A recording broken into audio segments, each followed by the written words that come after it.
you finish it? This is Teachers Talk Radio, and you are listening live. Hi, everyone. Welcome to another Wednesday Twilight Show. I'm your host, Michelle, and joining me tonight is a passionate leader and educator who will be sharing her thoughts on what inclusion in education should look like. We will explore the barriers and discuss the successes when incorporated effectively. Stay tuned. This is Teachers Talk Radio, and you are listening live. Tune in live at ttradio.org, or to join in the conversation, download the Podbean app and search Teachers Talk Radio. Follow the hashtag TTRadio. Tune in, talk it out with Teachers Talk Radio.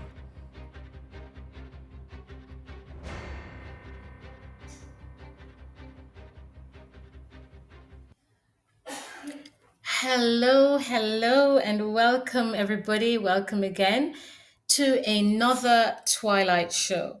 And before we even begin, don't forget to download the Podbean app so you may call us or send us a message. We do look forward to hearing from you.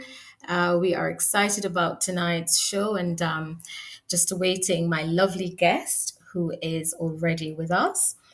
And as usual, I always like to start with a little bit of a reflection and just to reflect on the previous show and talk about what we're looking at tonight. So, last show, we talked about the behind the scenes of being a teacher. I had some very special guests. I had Denise and Eunice, who did not hesitate to share their challenges and the rewards of being a teacher.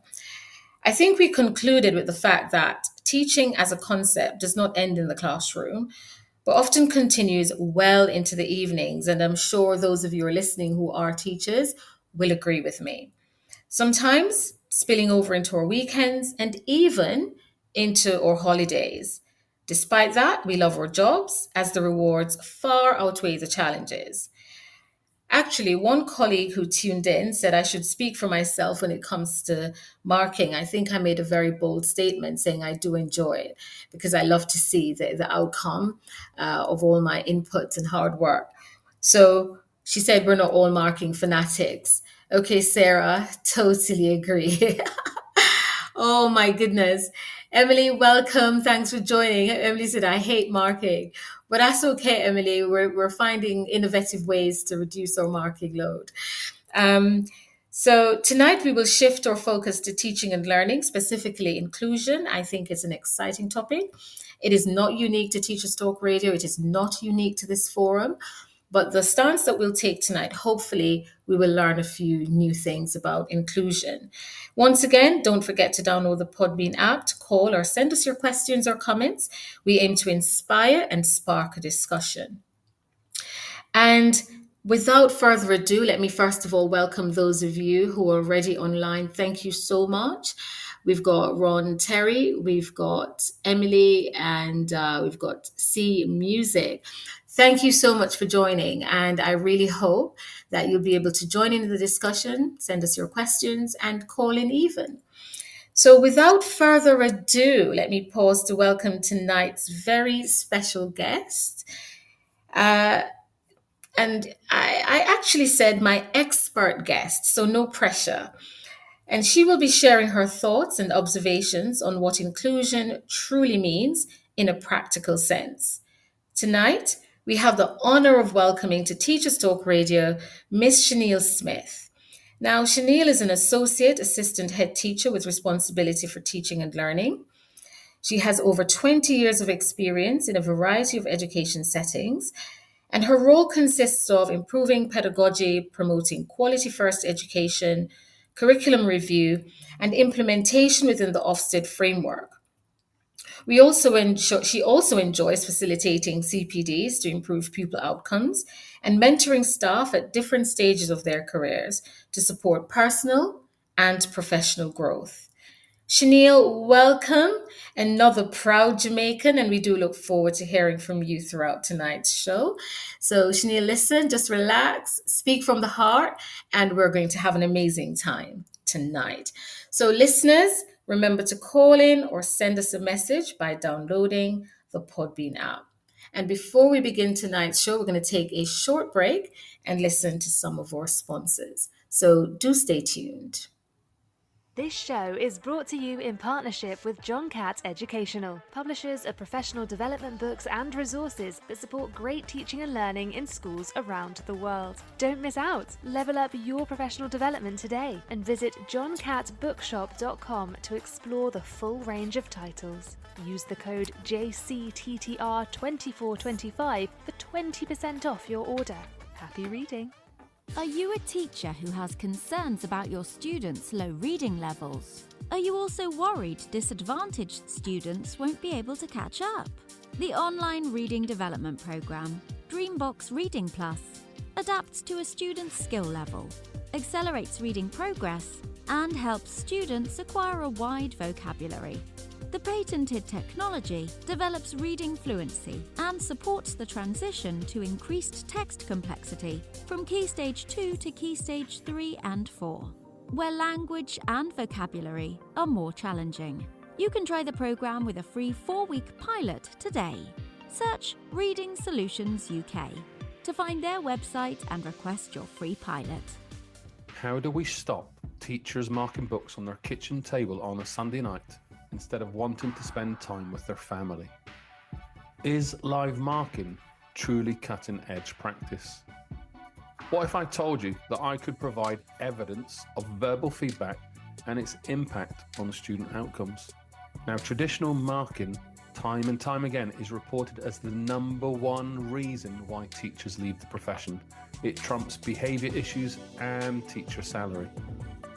In Guide to Feedback, I share 9 case study skills that demonstrate 9 different ways to provide marketing feedback, all evidenced by student outcomes. Now, not every school will be ready for this, but hopefully you are ready to start your Feed Up and Feed Forward journey. The Teacher Toolkit Guide to Feedback is out now, and you can get an exclusive 30% discount when you order Teacher Toolkit Guide to Feedback from Bloomsbury.com. Just use the code TTRGTF at the checkout. That's TTRGTF, and it expires 30th of November. Happy reading. Do you ever wish you could sit down with other teachers and delve into the challenges and opportunities we face? Well, that's exactly what Table Talks at Bet UK is all about. Join small roundtable discussions based on your selected topics to share insights, learn from peers, and tackle the big issues in education, all in a sponsor-free environment. This is your chance to connect and collaborate like never before. Be part of the conversation at Bet UK in January 2025. Visit uk.betshow.com to learn more. And there you have it. Speaking of marking, Emily, and all my fellow teachers, there seems to be some other research evidence out there that we don't have to always slave over books. There are other ways and means of giving effective feedback. So that's one to explore. So I will be playing the advert again, so you could take some notes if you missed it and perhaps check that out. Okay, but lots to think about there. So back to our show tonight. And the actual title of our show is Ready or Not? How prepared are teachers for the challenges of inclusive teaching and learning? And that's the focus tonight, is not so much what is it, because we know that, but is how do we apply that in our day-to-day teaching? And according to UNICEF, inclusion is an education system that includes all students and welcomes and supports them to learn, whoever they are and whatever their abilities or requirements. This means making sure that teaching and the curriculum, school buildings, classrooms, play areas, transport, and even toilets are appropriate for all children at all levels. So that's one definition according to UNICEF. Now, I also found another definition from the Dartmouth Centre for the Advancement of Learning, which states, inclusive teaching involves deliberately cultivating a learning environment where all students are treated equitably, having equal access to learning, and feel valued and supported in their learning. So I think all of us as teachers, as educators, are aware of what inclusion should look like. The question tonight is, how is that reflected in the classroom on a day-to-day basis? So stay tuned, join the discussion. Remember to download the Podbean app, to call in, or send us your thoughts. And now we're going straight into the meat of the matter with my very special guest. Shaniel, welcome once again. Thanks for having me, Michelle. It's a joy. It's a pleasure. Thanks for accepting the request to be a part of our show tonight. So believe it or not, Shaniel, the time goes by so quickly. So we're going to go straight into our first set of questions. And so my first question is, could you define for us, in your opinion, what inclusive education means, and especially in today's context? And how has our understanding of it evolved over time? So sometimes we hear the word inclusion. We sometimes think about children with disabilities. But inclusion, I think, more broadly embodies a holistic understanding around the personal, the educational potential of students of all backgrounds. And it is where diverse groups grow and thrive side by side in schools. And I think over time, the word inclusion has included many iterations. So we have from the Every Child Matters agenda, which embodies inclusion, to the Opportunity for All agenda, and both of them proposed by two different governments. But what's clear is the essence that the ambition for the word inclusion, it hasn't changed. It's about preventing negative educational outcomes for children and building school communities where no child is essentially left behind. Excellent. Oh, wow. That was very comprehensive. And I'm so happy that you started with people's initial thoughts of inclusion and just thinking about disabilities or neurodiversities, but there are so many other things to consider when we think of inclusion. I'm also happy that you mentioned the two different government approaches, but the essence remains the same. Thank you so much for that. And Emily said, wow, Shaniel, she's really impressed. I told you, Emily, I told you, listeners, we've got an expert on the topic tonight. So now that we've established what inclusion truly is and how it's evolved, in your opinion, Shaniel, to what extent are teacher preparation programs addressing the skills needed for inclusive education? Are they sufficiently robust? And I'm thinking about our newly qualified teachers coming in, yourself when you were trained. Do you think from that specific point in our training that we're equipped for this? Teacher preparation programs, I think, increasingly now, they recognize the importance of equipping future educators with the skills needed for what we term inclusive education. And having mentored trainee teachers with different providers, what I've found is that there was often a difference in requirement for each. And this often led to teachers entering the profession with vastly different understanding and skills for working in inclusive settings. Many teacher preparation programs now, they include foundational courses on diversity, on SEN, and inclusive classroom methodologies. They teach things like implicit bias training, as well as knowledge around adaptive teaching. But are they robust? I would say that not all programs guarantee placement in settings, and this is something I have a problem with. Not all programs, they don't guarantee a placement for trainee teachers in settings with diverse student populations, including those with disabilities or EAL. So with limited exposure to real life, real world inclusive environments, you've got graduates feeling less prepared when they enter the classrooms that are diverse in the broadest sense of the word. But I think it's an area that is ripe for continued improvement and innovation. Thank you so much. And based on your experience, how do you think schools try to plug these gaps? Because if they're coming in and there's clearly a gap, how do you think schools bridge that gap then? Or do they? It's hard to say now, considering the teacher recruitment crisis that we have. So the focus at the moment is often in schools trying to get teachers in and to keep them. So secondary to that is is this the training around, inclusion often takes a backseat, I think, in my opinion, from my experience, because if you don't have teachers, then you can't deliver the curriculum. And so that is what lots of schools now focus on, getting teachers in place so they can actually deliver a curriculum.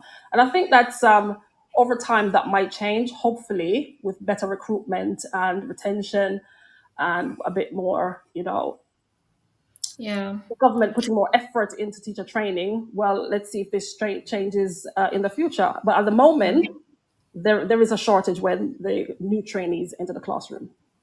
Yeah, which is really unfortunate that inclusion takes a back seat. And what you're saying, other people express the same sentiment, because I remember one colleague actually said to me this week when I asked the question that often they have to focus on completing the curriculum and getting through content, that the only time sometimes that they truly think about inclusion and those individual needs is when we have an inspection of some sort or observations. And that should be the case, considering the new Ofsted framework at its core now is inclusion and SEN. So it should refocus everybody to align the thinking around the planning around inclusion and SEND. Yeah. So, lots of work there as well for the senior leaders and those responsible policymakers as well. And we'll come back to that later on. So based on that, Chanel, what specific skills or training do teachers need to effectively deliver an inclusive education? So we talked about the gap. We talked about different providers giving different levels of training where that is concerned. That's another question as well, because shouldn't that be regulated? And if so, who's responsible for doing that? So what specific skills or training do teachers need to effectively deliver an inclusive education? And you've mentioned this a little, but if you could elaborate, which areas do you feel are often overlooked? I think there are numerous skills and training that teachers need. I'll start with curriculum. There should be skills. Teachers need skills in designing a curriculum that is firstly accessible to all learners. So this includes creating materials and activities with multiple means of representation, multiple means of engagement and expression, so that all students can access and benefit from quality learning experience. So it is also about balancing progression, breadth and depth for the curriculum, but also building cultural capital to ensure it's fit for purpose. So that's the curriculum. I think inclusive classrooms often require teachers to manage a wide range of behavior. So their training needs to be continued around behavior, conflict resolution, for example, and techniques to foster a positive classroom environment. Also, teachers should be training using tools, and we're talking about new technologies and aids to support students who need additional resources, because we want to enable them to participate fully. And we know that these can significantly impact the students' ability to learn alongside their peers. So I say this as an experienced teacher now pivoted to these approaches as the need of my students keep evolving. And I think lastly, there needs to be training around collaborative planning, co-teaching, and use of a team-based, I suppose, problem-solving approach that can help meet the needs of students in a more holistic way. Yeah.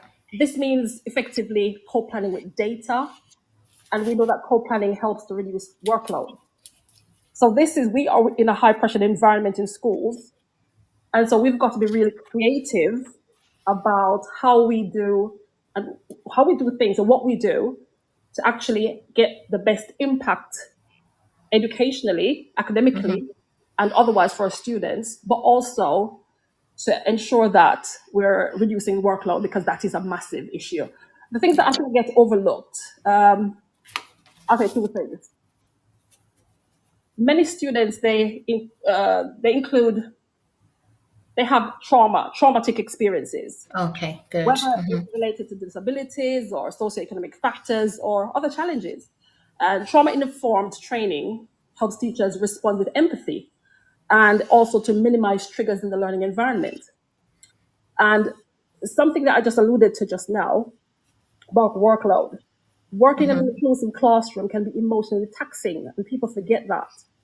A teacher should be mindful of workload and stress, especially new teachers who may find it hard to sustain the energy levels, and the patience that inclusive education requires.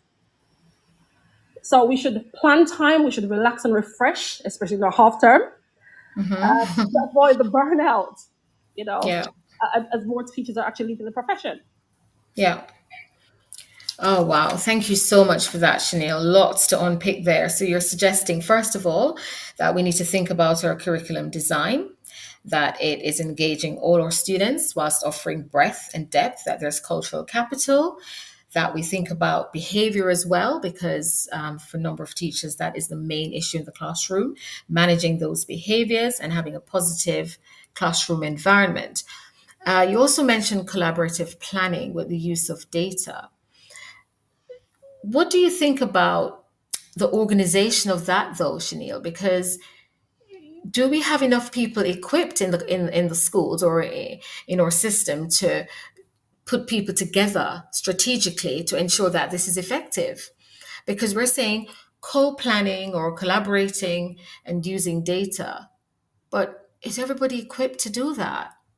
I think that's a leadership, a question for leadership, and how they prepare staff to be able to navigate using data. So training staff is quite essential. But what I meant essentially by that was where you have pockets of staff that teach the same, they're in departments, it is quite essential that people team teach or team plan where possible. Because if we're teaching the same curriculum to year 7s, year 8s, year 9s, and one person can do two people together can co-plan a curriculum or the lessons and so on, we're reducing workload. We are using the data effectively. So we're not looking at it through one lens, we're looking at it through somebody else. And this is especially important for ECTs, newly qualified teachers. This is very, very, very important. So it's almost like it's training on the job, yes, but it's training through being more to be more impactful. Because we know we need to be data driven to be impactful. So it's that lens that I was coming from in terms of the co-teaching. I know that time is an issue. Time is always an issue. We don't have enough time in the day. The teacher's work is never done. But we have to think about very creative ways around planning and consulting frequently. We need to consult frequently. Consult with, I don't know if the SEN department or a lead practitioner or whoever it may be, somebody who's attached to the school. I agree. Yeah. So that co-planning and co-teaching becomes more effective. I completely agree about planning with other departments and collaborating with other departments, because what you find, as I'm sure you'll agree, Chanel, that sometimes we become so siloed. And the English department, we stay by ourselves and we plan amongst ourselves, which limits our capacity to be innovative, because you're just seeing the same thing from the same lens, as you said, day in, day out. Whereas if I invited the SEND lead or a member of that team to join us, maybe they could redirect or focus, right? But we're just so focused on what we have to deliver that we forget the bigger picture. And that's what it is. And I agree also that it goes back to leadership. And that takes visionary leadership, seeing the school as a whole. And it's all about systems thinking, seeing the school as a whole organization, then recognizing those parts that create the whole, and then making sure everything is functioning. And thank you so much for raising that, because that is such a brilliant point and something that we all need to think about. So Chanel, you mentioned trauma and that we need training in that in order to have some kind of empathy in the classroom. In the mainstream schools, do you think enough of that is being done? And share your thoughts, please. What should really happen? I mean, I can't speak to the vast majority of schools. I know the school I'm currently in, we do trauma-informed training, but that is not necessarily the lived experience of every teacher. And to what extent does it get the training continues? It's quite questionable. You've got some schools with more resources that they can actually take in specialists or staff who are trained on the issue to deliver that consistently to staff. So I don't know the numbers in terms of what schools are Yeah. doing across the board, but I know it happens in pockets across schools that I've worked in. And currently, we have a very good approach at my current school, where trauma-informed practice is at the center of what we do. That's excellent. Now, I've been around for a long time, and I know you've been in the classroom for maybe 20 years or more, but I've been there even longer, Chanel. And just giving away my age there, by the way, but that's okay. I'm a veteran and a proud one. Um, and I've taught in a number of schools, I must say. I think I've taught in at least 8 schools. And I don't recall receiving such a training. Yes, we talk about inclusion and we talk about safeguarding, but I can't recall. I don't know if I just wasn't present, but I can't recall any specific training. And so I think it is important that it should be a part of the agenda. And so that we're all trained and we understand and we bring that empathy to the classroom. So thank you so much for raising that as well. You talked about workload as well as part of inclusion, making sure that we're not burnt out so we can really address the needs of our students. And that is also another big issue, Chanel. If you go back to your first point you made about teachers exiting the classroom and leaders needing to recruit at all cost. Again, it then results in that burnout. So many things to think about there. And let me pause and welcome everybody once again. Thank you for joining. Remember to download the Podbean app. This is an exciting discussion. And if you haven't done so yet, please tell somebody else to come and join and tune in and listen to some really interesting comments about inclusion, some practical guides as well. So speaking of practical skills and training, Chanel, let's talk about rather some of the challenges. So we've just covered some of the skills and the training or lack of training. What are some of the biggest challenges schools face in equipping teachers for inclusion education? You mentioned timing earlier, but could that be also logistical, financial, or related to knowledge gaps, or a combination? Well, schools have many challenges. Some of them structural, some of them challenges as well. Teachers must be trained. We've got buildings that must be kept and refurbished. Students must receive accessible learning materials. Where does it end? So schools with limited budgets may struggle to provide appropriate resources, and this leaves teachers without the tools they need to effectively deliver an inclusive curriculum. And even when teachers are eager to learn and adopt inclusive practices, issues with staffing, like I alluded to before, can make it difficult to implement what they've learned. So there are challenges around the hiring and retention of education specialists.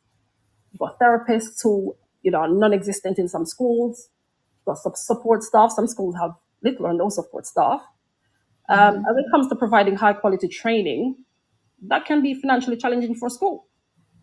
But also, outside of this, we've got some school buildings which are just not fit for the changing educational landscape.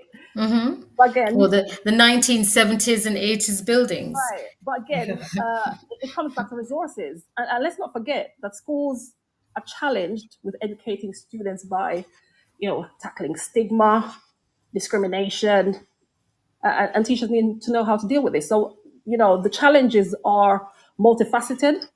You've got structural and logistical challenges, like I alluded to just now. And it's how schools navigate those. They are the pressure, the financial burden pressure that schools are under is second to none. Lots of schools are in debt, and that is, I think, one of the massive issues that leaders have to grapple with in this educational climate. Yeah, thank you so much. Yeah, definitely. The budget has always been an issue and the constraints there on budget. Now, you talked about implementation, and I'm just going to build on that a little bit. So, say, we get the training and we get the professional development around inclusion. To what extent do you think implementation of such strategies are embedded in practice? And I'd like you to reflect on your own CPDs over the years. How effective do you think on the whole, and I know you can't speak on behalf of all schools, but from your experience, where implementation is given time to be embedded in practice before we move on to the next great idea? I think the best schools give time to staff. Things are time limited, but if they don't work, they pivot to something else. And that's what leaders do. They give time for implementation, they revisit, they review, they look at the impact. If it's not working, we pivot to something else. However, some schools pivot a bit too quickly because they don't give that time for things to embed. And it is, we sometimes we come from a culture in teaching where we want to snap our fingers and things get done. Yes, we're dealing with children.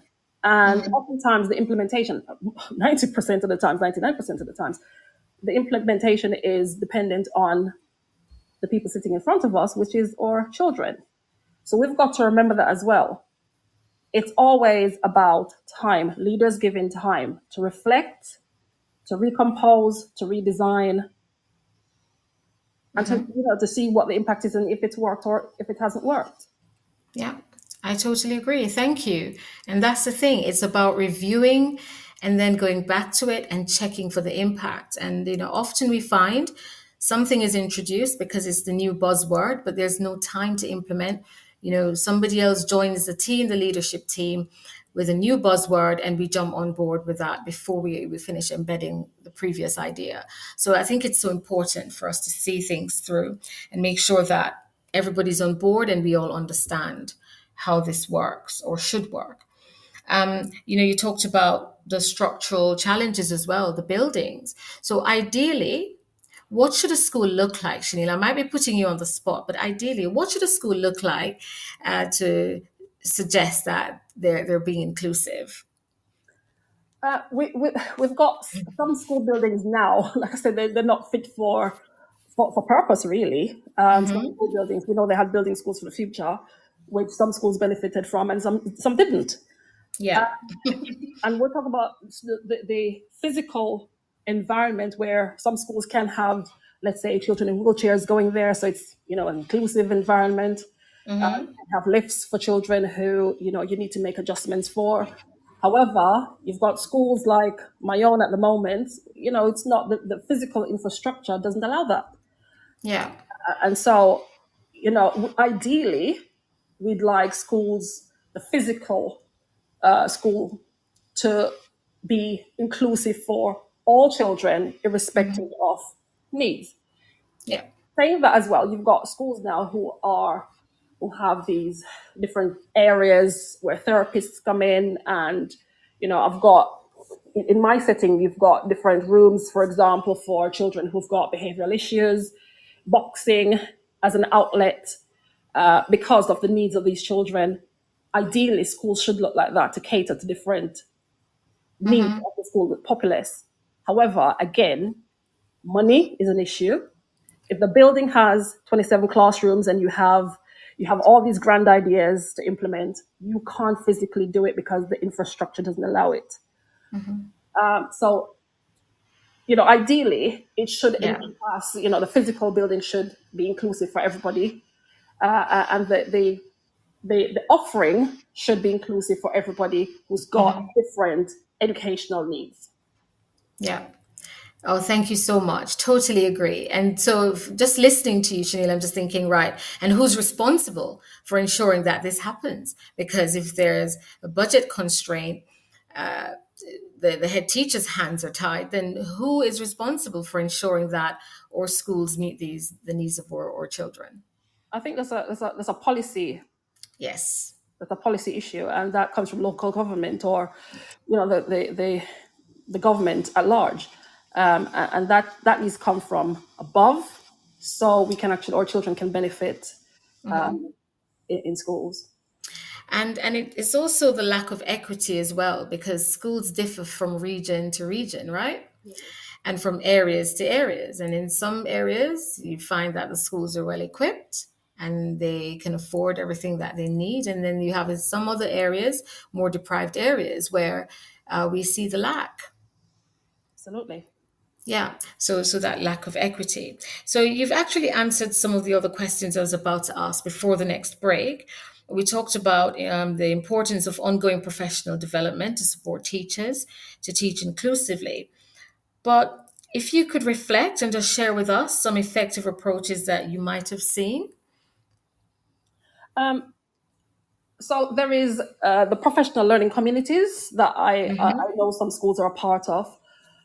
So whether it's in school, those communities, or it's wider professional Yeah. community, they provide what's called a structural way for teachers to collaborate, to share resources, and engage in collective problem solving. And so teachers don't feel isolated. Yeah. By focusing on specific challenges within their own context, the professional learning communities, they encourage teachers to learn, to take ownership of inclusive practices that will help them to meet the demands of the needs of the students. I know some schools have weekly CPD in-house sessions. And part of this, they used to address issues from new teaching methodologies to learning about emerging educational needs. But there are also approaches to the CPD sessions that focus on decision making that is data driven, Yeah. and which these empower teachers to identify and respond to gaps in students' achievement. And I think it's just quite forward thinking. But analyzing student performance and perhaps the behavior data, for example, teachers can collaboratively develop like interventions and tailor support to meet the needs of students. Yeah. That is brilliant. And I think if anybody's listening, there are some top tips. Source those professional learning communities as well, because we mentioned earlier about time, and sometimes we get so caught up in everything that we have to do and the deadlines that we have to meet and all the marking that we have, that we do not reach out. We don't, have the time to reach out. But there, as Shanil is saying, learning communities, go and source them. And, I'm not going to name platforms, but you know where to go. And of course, those CPDs and, the CPDs also, Shanil, they have to be meaningful. And sometimes you find CPDs are not really thought out properly. It's just a little add-on, ad hoc thing. So when it comes to inclusion, I think they really need to be thought out properly and based on the needs of the school as well. So before we go on that break, Chanel, just a quick question. Do you think post-COVID-19, the need for inclusion has increased based on your experience? Absolutely. And that's, I think, many teachers can allude to that, because we have a system where, teaching is face-to-face. It's front-facing. And we had to move to these online platforms where the students weren't engaged. And so there are massive gaps post-COVID that we have to be filling. And lots of, you've got lots of children who have become school refusers. So they're on the inclusion team. They're with the inclusion team. You've got so many children with mental health problems. And so inclusion is a massive, massive list of children who will have a plethora of different needs, which did not necessarily, that list probably wasn't as long as it was before COVID. So, and mental health is one of the things that had the most impact on our young people coming out of the lockdown. And for adults as well, adults suffered. So, imagine what children went through.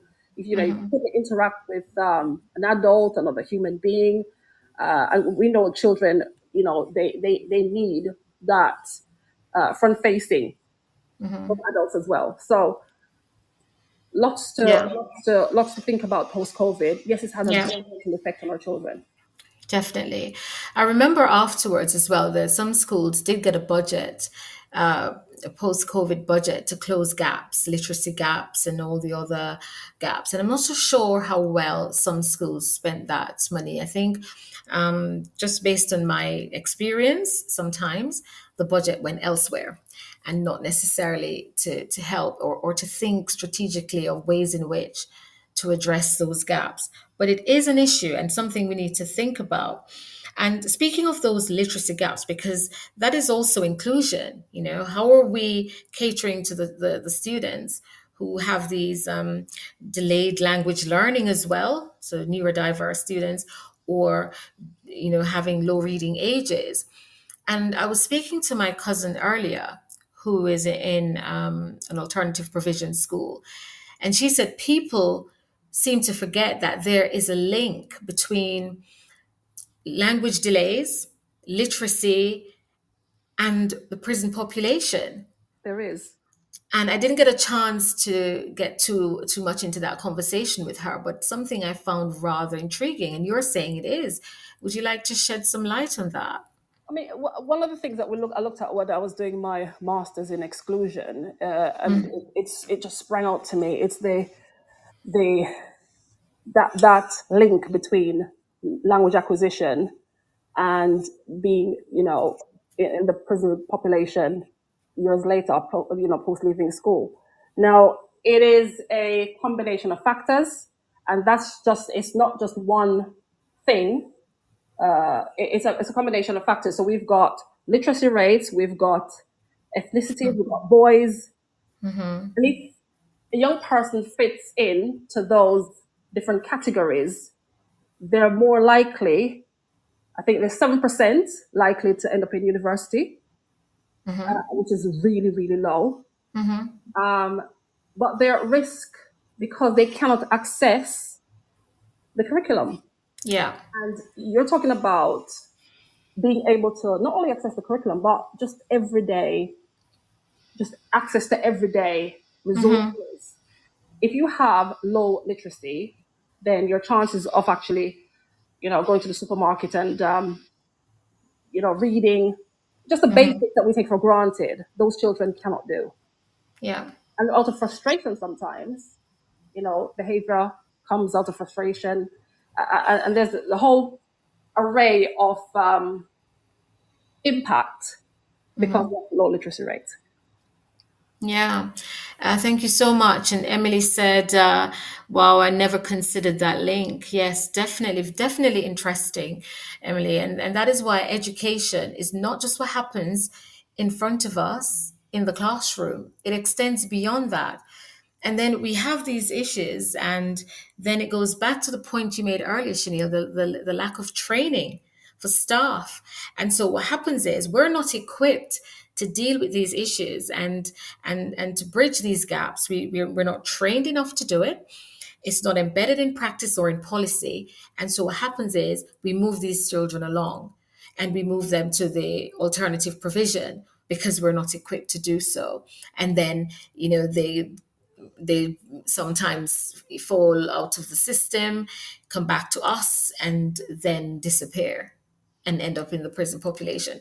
So it is so important for us as educators, for those of you who are listening, that we consider these things, and especially leaders and those who have the ability to effect change and to embed things in policy. We must take these things into account. Inclusion is not just the one-off telling us about the different needs of students, but what do we do with those needs? How do we address those needs? And how do we ensure that, as Chanel said earlier, that the curriculum is designed to address those needs and to implement strategies that will be sustainable? I'm really enjoying this discussion, Chanel. So you notice I kept delaying the break, but we're going to pause now for a few minutes while we hear from some of our supporters. Do stay tuned, and while we're listening to our supporters, please tell someone to come and join us, because this makes for very interesting discussion. This show is brought to you in partnership with John Catt Educational, publishers of professional development books and resources that support great teaching and learning in schools around the world. Don't miss out. Level up your professional development today and visit johncattbookshop.com to explore the full range of titles. Use the code JCTTR2425 for 20% off your order. Happy reading! Are you a teacher who has concerns about your students' low reading levels? Are you also worried disadvantaged students won't be able to catch up? The online reading development program, Dreambox Reading Plus, adapts to a student's skill level, accelerates reading progress, and helps students acquire a wide vocabulary. The patented technology develops reading fluency and supports the transition to increased text complexity from Key Stage 2 to Key Stage 3 and 4, where language and vocabulary are more challenging. You can try the program with a free 4-week pilot today. Search Reading Solutions UK to find their website and request your free pilot. How do we stop teachers marking books on their kitchen table on a Sunday night instead of wanting to spend time with their family? Is live marking truly cutting-edge practice? What if I told you that I could provide evidence of verbal feedback and its impact on student outcomes? Now, traditional marking, time and time again, is reported as the number one reason why teachers leave the profession. It trumps behaviour issues and teacher salary.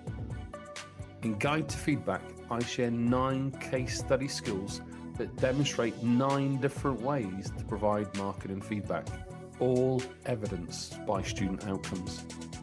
Now, not every school will be ready for this, but hopefully you are ready to start your Feed Up and Feed Forward journey.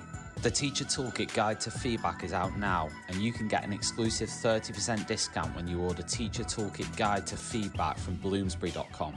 Just use the code TTRGTF at the checkout. That's TTRGTF, and it expires 30th of November. Happy reading.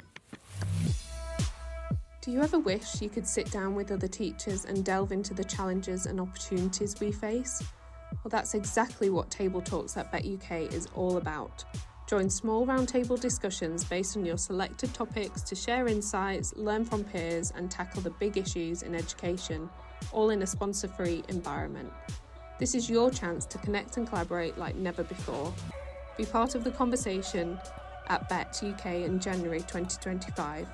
Visit uk.betshow.com to learn more. And there you have it. A few things to go and check out there if you haven't done so yet. Welcome back to our show tonight. We're talking about inclusion in education. We're not just discussing what it is, but we're talking about what it should look like. And tonight I have a very special guest who has been so far very insightful and informative, and just telling us from a more practical standpoint of what inclusion should look like in the classroom. We've also talked about the challenges and possible ways of overcoming those challenges. A very passionate discussion so far, which I'm thoroughly enjoying. So welcome back, and please remember to download the Podbean app so you may call in or send us your questions or your messages, or whether it's a question or an idea. Thank you so much in advance, but please do share. And Emily, thank you for the affirmation that you do agree with some of the points raised so far. So let's go back to our questions, Chanel. Welcome back. We're going to talk about inclusivity across curriculum areas. Do you think for some subjects, it's easier to adapt inclusivity than others? And if that's the case, how can schools ensure that inclusivity is applied across all curriculum areas? You did mention a little bit about that earlier. Inclusive curriculum design must involve consideration for the overall course structure, and we're talking about the content and the delivery, the planning and the implementation. Mm-hmm. But subjects like PSHE, for example, literature, the arts, these often lend themselves more naturally, I think, to inclusivity because they explore diverse perspectives, cultures, and experiences. Mm-hmm. And these areas often have flexibility in content. It allows a teacher to incorporate a range of voices and historical contexts and narratives that represent different identities and experiences. Mm-hmm. However, STEM subjects, like the one I teach technology. So science, technology, engineering, and maths, on the other hand, these, they're often perceived as more challenging to adapt for inclusivity. So these subjects, it's because they have what's called a rigidly defined content. Mm-hmm. Or use standardized methods for problem solving, for example.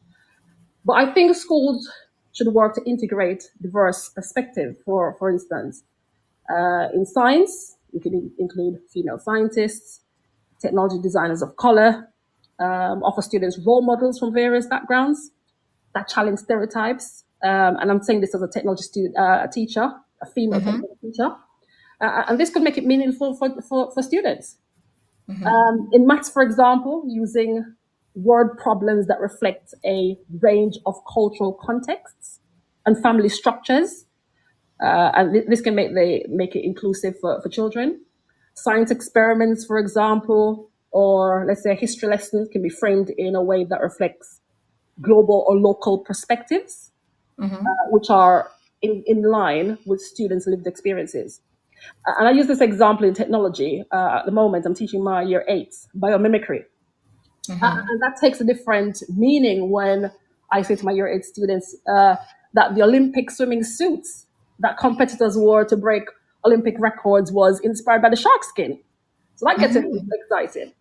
And so using cultural responsive pedagogy can also help students make meaningful connections between the material that's being taught and their own lives. But these approaches, they only work if schools are consistent and intentional about using them. But it also starts at the planning stage of the curriculum.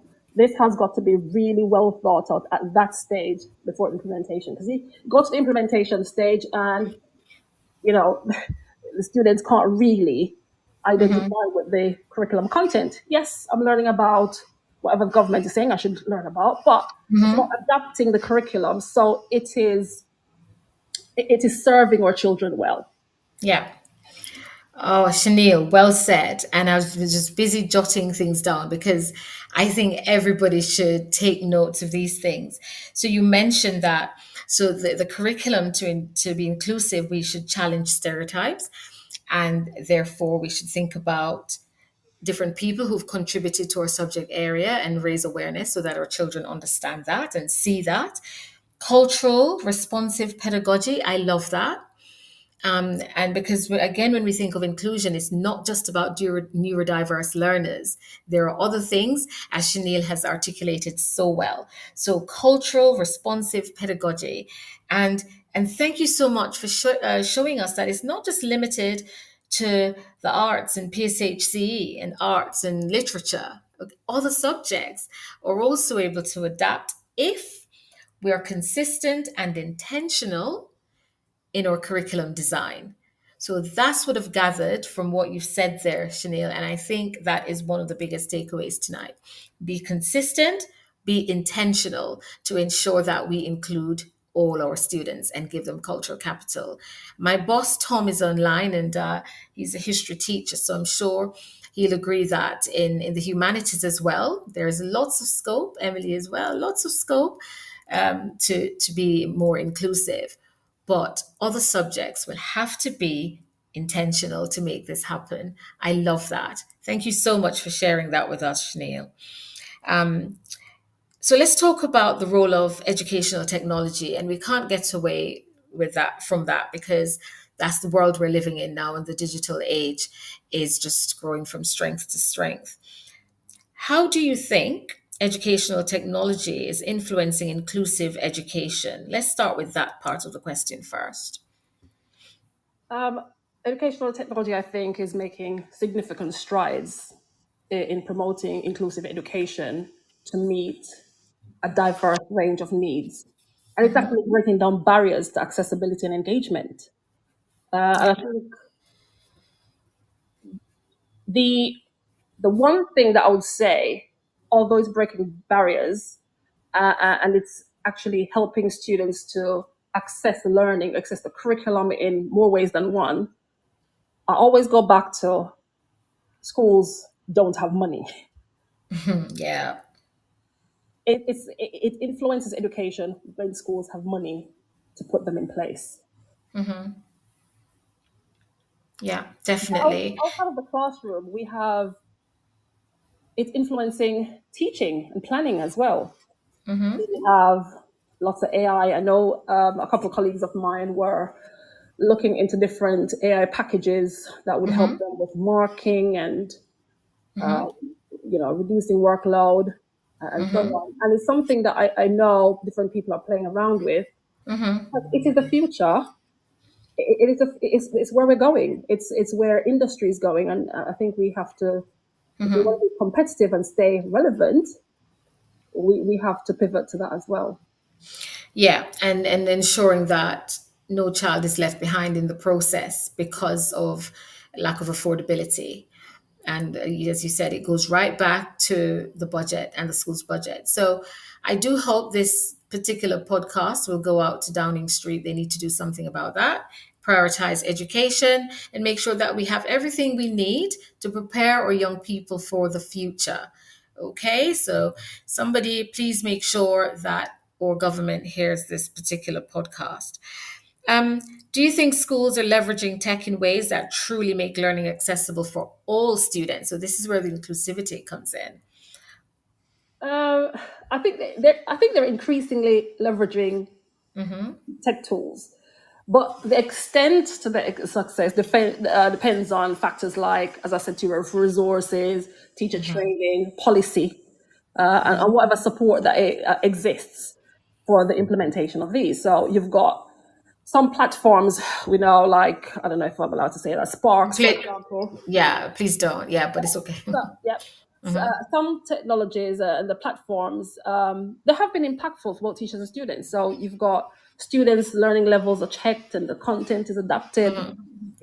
We've got other platforms, GCSE platforms, which allow teachers to tailor assignments and assessments and identify patterns that can signal gaps in knowledge and the feedback for different skill level.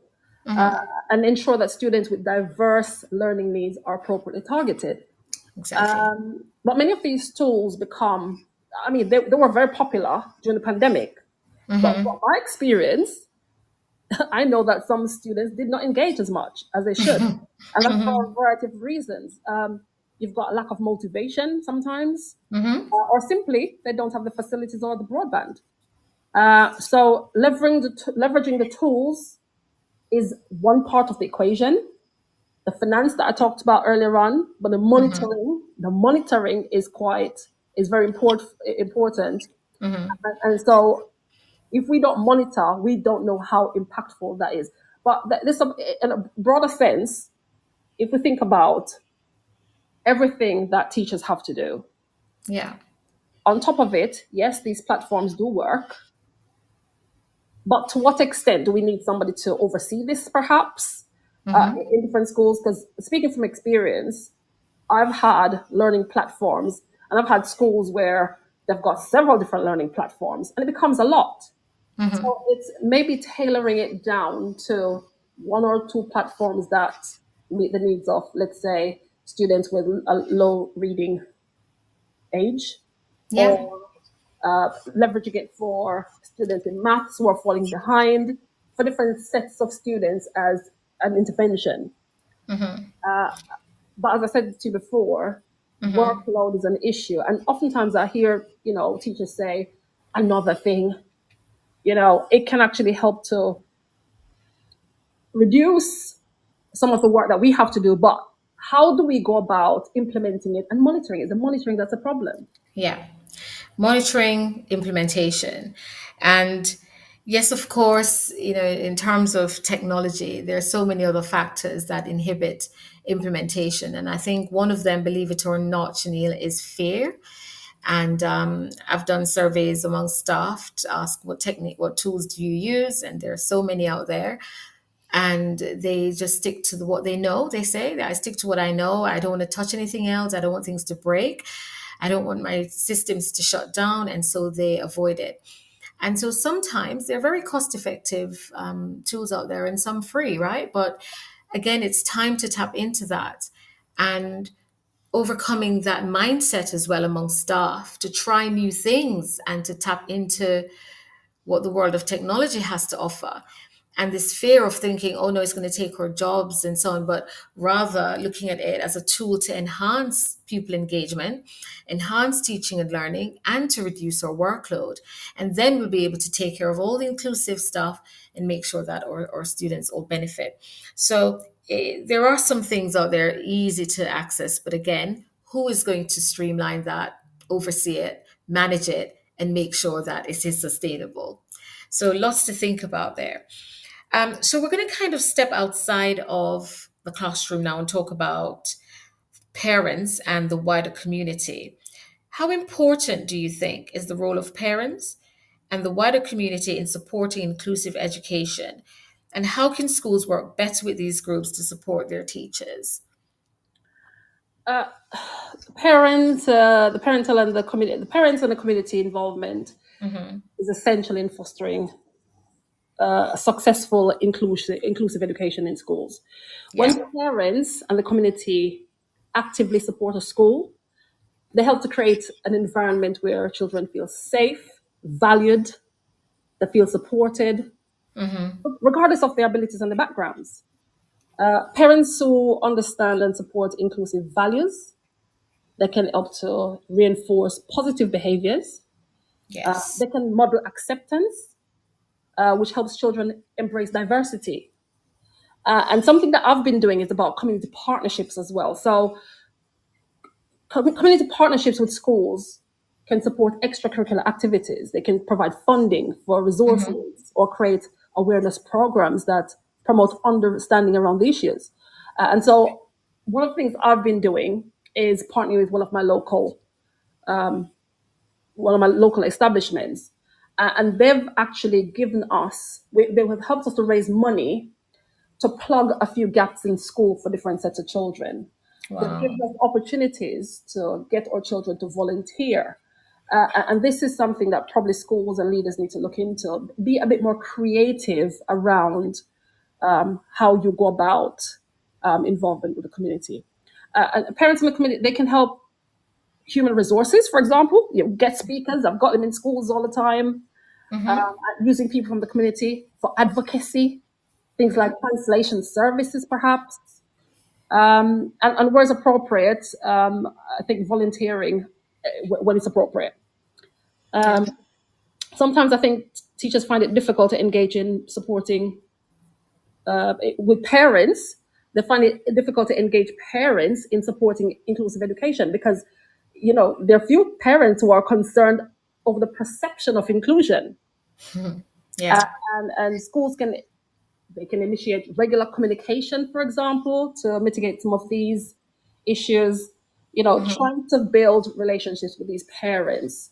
And that goes through newsletters, it goes through the online portals, and just building that relationship where there's trust between the school and home, because sometimes we know that breaks down and there's a lack of trust there. And when parents see how their involvement directly impacts student success, yes, they're likely to stay engaged. Yeah, definitely. And I love what you said there about involving the wider community and our parents help to create a safer, valued and supportive environment. And that's so important, and building that trust as well. And helping, because through the parents, you're right, Sinead, we can break down some of those barriers and those stereotypes about what inclusion truly means, and using them as human resources, getting them involved so that they too can understand the process that their children are going through, and even then support their children at home further, and building that relationship between the school and the home. That is so important. And I don't know if that happens often enough. I don't know if we involve our parents enough, or we just think that we should do this on our own. But when it does happen, as you're describing, Chanel, it is clearly effective, and it's something worth considering. And not just having the parents to help out with breakfast morning and sports day and things like that. Get them involved in the things that truly matter in the curriculum. Jack, Verona, welcome, and please send us your thoughts, ask a question, make a comment. We would love to hear from you as well. So for those of you who are just joining, we're talking about inclusion, the challenges, the barriers, but the ways in which we can overcome those, and how effective these strategies are when we do get the chance to implement them. Such an insightful discussion if you are just joining us. So please listen back when you get the chance, because lots and lots of takeaways tonight from our lovely Chanel. So we're going to pause now and listen to the news with our lovely presenter, Joe Fox. And then when we come back, we will focus on the last bit of our discussion. We will look at future outlook, advice for leaders and policymakers, and then Chanel will give us her very own reflection on inclusive education. Do stay tuned. It's not over. We're just taking a break for the news. This show is brought to you in partnership with John Catt Educational, publishers of professional development books and resources that support great teaching and learning in schools around the world. Don't miss out. Level up your professional development today and visit johncattbookshop.com to explore the full range of titles. Use the code JCTTR2425 for 20% off your order. Happy reading. Are you a teacher who has concerns about your students' low reading levels? Are you also worried disadvantaged students won't be able to catch up? The online reading development program, Dreambox Reading Plus, adapts to a student's skill level, accelerates reading progress, and helps students acquire a wide vocabulary. The patented technology develops reading fluency and supports the transition to increased text complexity from Key Stage 2 to Key Stage 3 and 4, where language and vocabulary are more challenging. You can try the program with a free 4-week pilot today.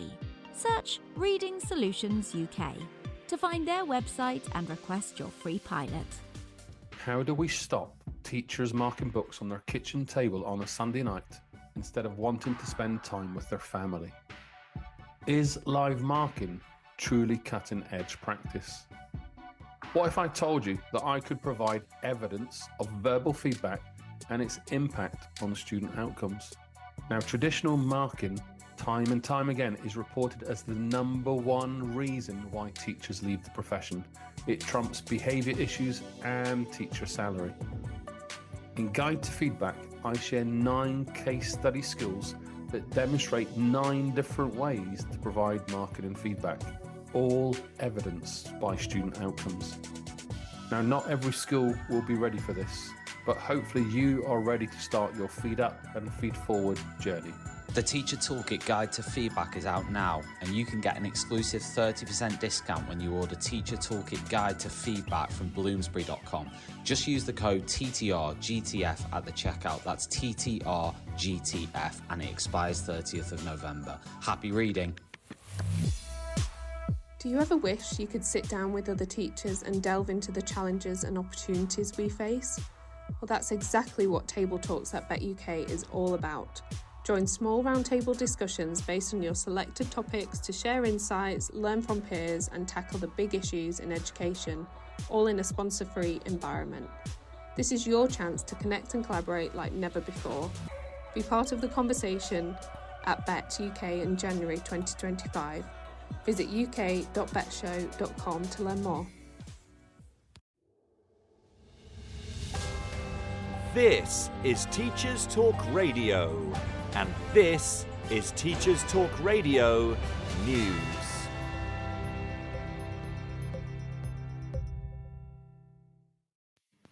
Schools Week and BBC Breakfast both focused on the importance of work experience for young people, as new research shows the scale of the challenge involved in meeting the government's aims of 2 weeks for all.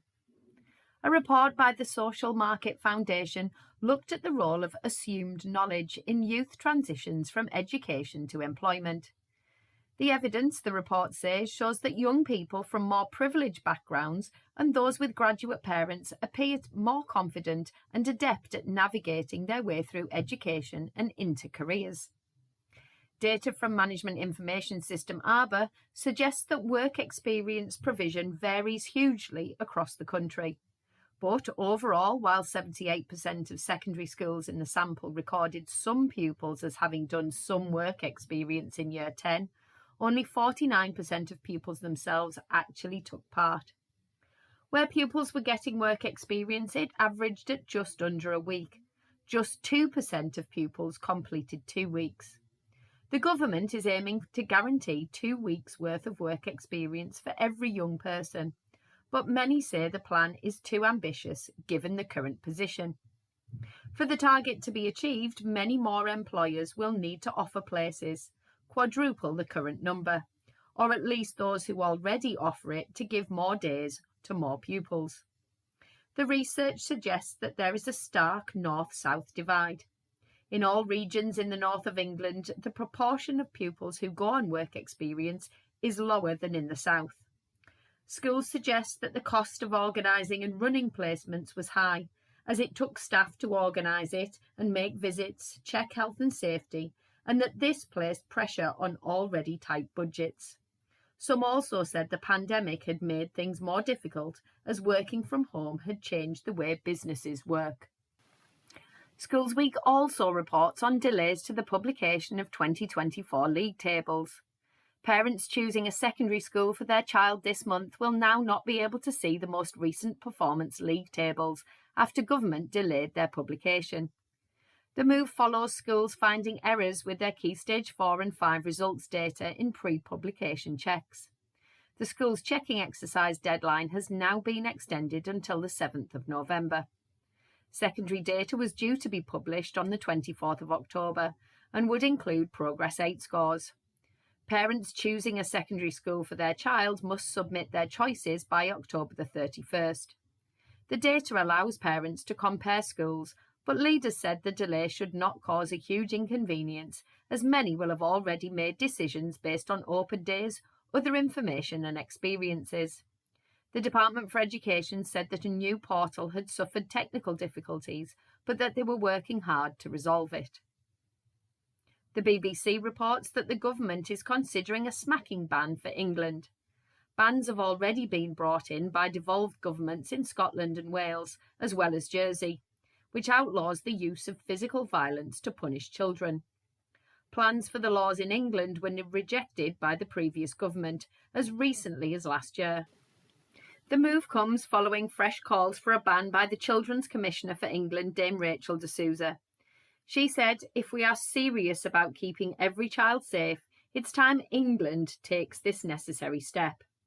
In England and Northern Ireland, it is legal for a carer or parent to discipline their child physically if it is reasonable punishment.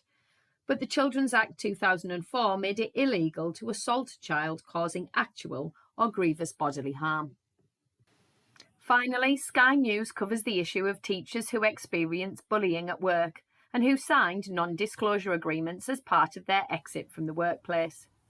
Sky News says it has spoken to more than 320 current and former teachers from the state, private and special school sectors across the UK. Among those, 119 say they signed NDAs and received payouts. Sky News says it has calculated the amount paid out at more than £1.73 million. The National Education Union confirmed that the vast majority of financial settlements include NDAs, but that these were not appropriate as it covered up the issue and prevented further investigations. The NEU went on to say that it felt that the growth of multi-academy trusts had contributed to a significant power imbalance between management and teaching staff. Ofsted declined to comment on the findings of the investigation, which also suggests pressures on leaders from the Inspectorate caused additional stresses in schools. Education Minister Catherine McKinnell responded to the Sky News investigation by saying all school staff should feel safe and supported at work. This has been your Teachers Talk Radio News with Jo Fox. Thank you so much, Jo, and welcome back, everybody. Jack, Verona, Tom, Emily, don't know if you're still there. I know it's past your bedtime, but thank you so much for staying with us and listening to this very meaningful discussion, very practical and relevant as well, and something that we should all be thinking about, and not just when we have an inspection or observation. Very, very important. Hey, Zoe, thank you so much for joining. I absolutely got so caught up in preparing for the show that I forgot to share the link with other people on a different social media platform. Zoe, it's so good to have you. And by the way, for those of you who are listening and hearing me mention Zoe, we went to high school together. I think the last time I saw you, Zoe, was graduation day. So thank you so much. And please feel free to ask any questions or make any comments as we come to the end of our show. So we're talking about having an inclusive education and making sure that we cater to the needs of all our students, despite sex, abilities, ethnicity, class, background, whatever. It is important that we include them, and whilst doing so, give them cultural capital. And Chanel, my lovely guest, has given us a lot to think about and lots of takeaway tonight. And I'm sure if you listen back, I really encourage you to do that and make a note of some of these things that we do need to consider. And some of the key words that came up in the previous discussion was being consistent and being intentional when it comes to curriculum design, allowing teachers to get the training that they need. And of course, that when we implement strategies, we afford time to embed these into practice and to make sure that our teachers get all the support that they need for this to happen, so that absolutely no child is left behind. So, Shani, welcome back, and thanks again for the discussion so far. So, we're going to talk about the future outlook. What do you see as the future of teacher preparation for inclusive education? Are there trends or innovations on the horizon that give you hope? Or do you think it's a never-ending cycle? What do you think? I think the future of teaching and teacher preparation for inclusive education is evolving in some really exciting directions. There is increasing recognition, I think, for the need for truly inclusive classrooms that support students of all abilities and backgrounds. So I see a future where teacher training equips teachers with the knowledge and the skills so they can effectively operate in any educational context. And why I say any educational context, depending on where training occurs, and the practical, the in-school training, it varies for different trainees. Teacher programs in the future should incorporate digital tools and adaptive teaching platforms as standard, and this should get us on par with other tech-savvy industries. And I keep coming back to this, it will need financial backing and bold policy making from the government at every single level. And with more emphasis from Ofsted on inclusion and SEND, we're likely to see teachers entering classrooms with not only improved technical skills, but also the mindset to celebrate diversity in all its forms. Students then they will feel supported and empowered to succeed. You ask about trends and innovation. I am not an expert here, but the move towards AI, use is now a societal norm, and schools have used this to their advantage to reduce teacher workload, for example, in the planning, but also in the analyzation of data, or a bit more practical on apps that can turn notes into typed minutes. So we're talking about, those things that actually make life easier for a teacher. And some of these changes take some learning, as you were alluding to before, but I think schools should embrace these changes as long as they're appropriate. Yeah, definitely. And ethically as well, and embrace the changes with an ethical mindset. And let me just pause once more to welcome a very, very special person who's joined us online. And that's my aunt, Veronica Node. Auntie Veronica, thank you so much for joining. It is such a joy to know that you're online. And I said this in a previous show, maybe a month ago, when I was talking about my journey as a teacher and how I started. I think it was probably on another platform. And I made mention of my aunt and the role that she played in me becoming a teacher, and reminding me of the dream that I had as a little girl growing up. She was the one who said to me, by the way, Michelle, remember you wanted to become a teacher? Come on, let me enroll you. And that's what she did. And the rest is history. So for me, it's an honor that she's online, because she is tuning in, listening to her niece, the product of her encouragement and her guidance. So Auntie Veronica, thank you so much for joining. And anybody else who's joined since, welcome and thank you. Please remember to download the Podbean app so you can share your ideas. Chanel, you talked about adaptive teaching, and I'm going to pause and talk a little bit about that. because I think when I was trained or in the early days of my career, it was about differentiation. And I hope I'm not putting you on the spot here, but how do you differentiate? There we go. How do you distinguish rather between adaptive teaching and differentiation? Because that's all about inclusion as well. Well, back in the day, because I can say back in the day, Yeah. given what it Yes. is now, differentiation, we had to do this. Differentiation was about, probably these worksheets that were tailor-made to certain students, and you were differing in your approach, your classroom approach, depending on who was in front of you. Now, adapting teaching is totally different. You're responding to information about learning and adjusting the teaching as you go on. So you're adapting your methodology in real time often. Or when you're planning, for example, if you're teaching about, product evolution, one thing I did with my year 10s recently on product evolution, we're talking about how the iron evolved. But I know you know about this. You probably remember the very first iron that was made in the Iron Age and how heavy it was. Well, I didn't have access to one of those. But what I did have access to was the dumbbells that weighed the same amount. And so what I did was to give those children the opportunity to feel the weight of those dumbbells and ask them to, for 1 minute, pretend they were ironing. What did it feel like? How is it different from the irons that we have today, and how the evolution? And so adapting your teaching, children, you're teaching to the entire class without having to produce 2 worksheets, 3 worksheets, one that is, oftentimes, yes, we have to do that still, especially when there is literacy issues, etc.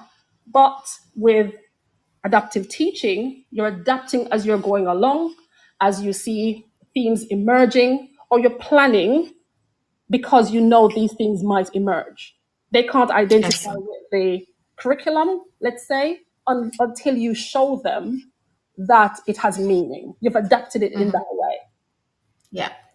Excellent. And that's it. And the 2 key things there. 1, it's in real time. It occurs in real time. You adjust according to the needs of your students without making 3, 4 different worksheets. And, those have their place. However, those stratify our students as well. And sometimes it's not necessary. Again, they add to the workload, don't they? So it's about the real time, as you've given the example there as well. And you could plan for it as well through your data and adapt accordingly. So that's also essential. And that's another thing as educators, and I think for teacher training providers should also bear in mind as well, that should be embedded in the teacher training curriculum.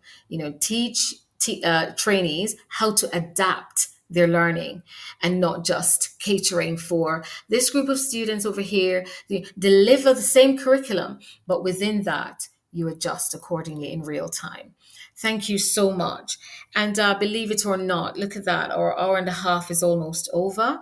Thank you, Auntie Veronica. That's well deserved. Thank you so much. So we talked about the future outlook. We talked about what's happening at the moment. We talked about all those challenges. If you could, and if you had the opportunity, and here is your chance, Chanel, what advice would you give to school leaders or policymakers looking to improve how teachers are prepared for inclusive education? So to sum it all up, what would you say to them? So we've got listeners from all over the world. We've got listeners from Romania, Jamaica, here in Dubai, and the UK. So you're speaking to their governments as well. What would be your message? I think that policymakers should be flexible to allow for some adjustments of what's working well and where the gaps are. I think these should be regularly updated as standard to ensure that the approaches to inclusive education remains not only effective but relevant. I'd encourage peer learning groups where teachers can share insights, and that, as I said earlier on, comes from the top down. professional learning communities and coaching models for effective continuous development needs to be just as standard in every school. But schools should not always have, they do not always have the resources because they're in debt. So they need to invest in classroom support. This may be human resource, as well as tangible classroom tools. But they need to listen. They need to listen to what's on the ground, what teachers are saying. They need to use data to evaluate the effectiveness of inclusive practices. And that listening includes getting feedback from teachers, from students, from parents, as well as tracking academic and the social, economic, or emotional progress of students who's got diverse needs. I also think, along with listening, they should not be risk averse. I think lots of governments, local governments, they're risk averse, scared to take risks. School leaders should be bold. I work for a head teacher who is brave, and she's bold, and she's taken some very, very unconventional steps outside of the normal thinking. I think policymakers and leaders need to think outside the normal educational box. We've got many challenges, and that needs to be where the focus is on. It requires a lot of hard work, advocacy, putting in the hard yards. And it requires us to have a mindset, open mindset, that we will provide the best opportunities for the children we serve, because at the end of the day, we are servant leaders. Fantastic. Well said and well summed up. And you've just summed up all the takeaways tonight. So we're saying to leaders, be flexible, be relevant, be willing to listen, use data, provide feedback, make sure we have pupil and staff voice, listen to the people on the ground. That is so important and such a potent message. Yes, there are barriers, but work with your community to overcome those barriers as well.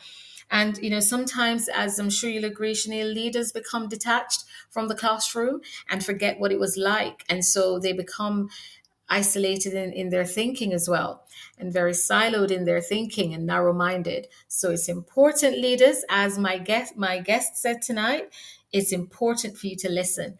And more importantly, take risks, be critical thinkers, think outside the norm. Think beyond the present, think about the future and the impact on our young people. And I think at the heart of it should be our students. That's what we're here for as educators. And so if it's not going to impact them positively, maybe we should scrap that. If we're going to spend the budget on something that will not benefit our students, maybe you need to rethink that. And so finally, Chanel, some reflection from you. Why is it important for educators to have a good grasp of what inclusive education should be? I think without having good knowledge, educators having good knowledge of what it should be, you can't implement what you don't know. So it's quite critical that we keep abreast of changing developments in the educational landscape, keeping abreast with CPDs, being well up to date with our reading, following platforms like yours, for example. So we continue to learn and continue to fill ourselves up with the knowledge that will enable us to implement and to impact purposefully the lives of our young people in the classroom. Thank you so much. Again, well said. And there you have it, CPDs and constantly reading. And this is something I say to my younger colleagues as well. You have to continue to read and keep abreast of the changes and the changing landscape of education. I attend conferences, at least one each month throughout the academic year. And these are the things that also help me to keep abreast of that. So, Chanel, with that, I want to say thank you so much for joining us tonight and for sharing with us a topic that should remain at the forefront of all educators, classroom teachers, policymakers, and all stakeholders. Those of you who've joined as well, thank you so much, wherever you are.